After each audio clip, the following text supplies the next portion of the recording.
নমস্কার বন্ধুরা, কেমন আছো সবাই? আশা করি ভালো আছো। সোয়েনিস লাইফস্টাইলে আরও একবার তোমাদের স্বাগত। আজ আবারও নিয়ে চলে এলাম আমার কিছু ডেইলি ব্লগের ভিডিও। দেখো, সকাল সকাল বিছানাটা গুছিয়ে নিয়েছিলাম, তারপর টুকটাক জামাকাপড় ছিল সেগুলো গুছিয়ে নিয়ে ওয়ার্ডরোবটা অনেক দিন পরিষ্কার করা হয়নি, তাই ধুলো জমেছিল, তাই একটু পরিষ্কার করে নিচ্ছিলাম। কি করব, এটা তো আমার শখের জিনিস, তোমাদের তো আগেই বলেছি।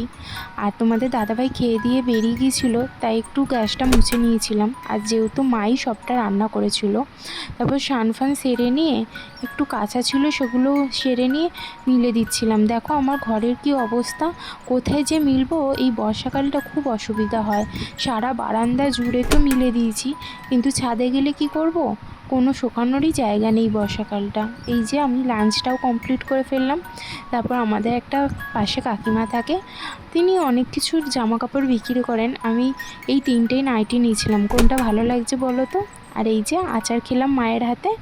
আর আমার ভিডিও যদি তোমাদের ভালো লেগে থাকে তাহলে আমার চ্যানেলটা প্লিজ লাইক অ্যান্ড সাবস্ক্রাইব করে দাও। তোমাদের এই লাইক অ্যান্ড সাবস্ক্রাইবই আমাকে আরও ইচ্ছা করবে ভিডিও বানাতে।